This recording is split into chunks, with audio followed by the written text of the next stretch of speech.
Now then, welcome back to this latest episode of Dividend Growth UK. I'm David. February was a decent month for dividends, £817 from my ISA. That's up from £477 in January. 10 different payments hit my account throughout the month. Now let me break down every single one. A couple of big payments landed this month: British American Tobacco, Greencoat UK Wind. Now let me walk you through them chronologically. So the month kicked off strong with British American Tobacco paying £173. Now BAT is one of my bigger holdings. You saw it in my portfolio breakdown video with a book cost of $9,297. Yielding around 8 and 9% on my position, BAT is a cornerstone dividend stock for me despite the controversy around tobacco. Cash flows are solid, dividend history is strong. Now normally these dividends would be reinvested straight back into more shares.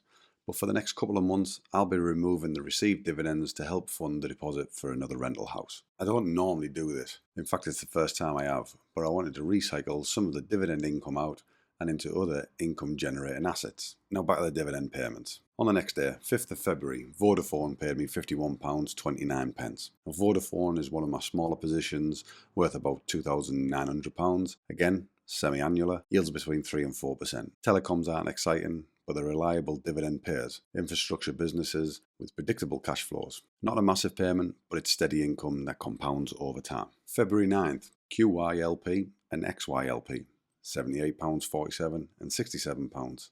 That's a total of £145.47. So both covered call ETFs paid me on the same day. As I've explained before, these covered call ETFs are temporary holdings for me. They cash parking vehicles while I deploy capital in individual stocks. They yield between 10 and 11% per year, pay monthly, and generate predictable income. I'll be gradually selling these down as and when the cash pot in my ISA requires it. But for now, they're working much harder than the 2% cash that interactive investor normally pays. February the 20th, FEPI, an Invesco bond, £102.55 and £24.59, totaling £127.14. So FEPI, this is the third covered call ETF in my portfolio, pays monthly. Again, not a long-term hold, just maximising yield on capital waiting to be deployed. An Invesco bond, Income Plus, £24.59. This is a bond income fund, one of my smaller holdings at about £1,800. It yields around 7%, provides some diversification into bonds, low risk, steady income. Combined, these two added £127.14 to the month's total. February 27th, the big day, £320.45. 4 dividend payments. Now let me break them down.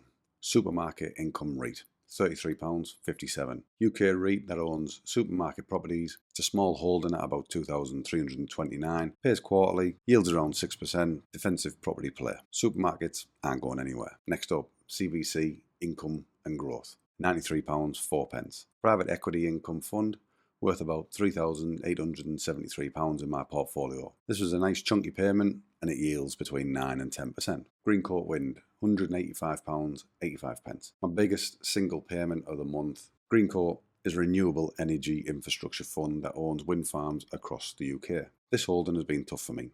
It's down 35% from my book cost, but the dividend has remained solid. Yields around 7%, and I'm holding it for the long-term infrastructure theme and the income, but the capital loss does sting. Next up, MAN High Yield Opportunities, £7.95. So it's only paid me £7.95 across a few small payments. This is my smallest holding, an income fund worth £1,524, and it yields between 6 and 7%, and it provides diversification. So that's the 27th, 4 payments totaling £320.45. Nearly 40% of the entire month's dividend income came on this one day. So let's compare February to January. Now in January I got £477.86 across 6 payments. February, £817.40 across 10 payments. So to wrap up, £817.40 in tax-free ISA dividend income from 10 different holdings. If you're following along on this journey, subscribe for weekly updates. Thanks for watching, and I'll see you in the next one.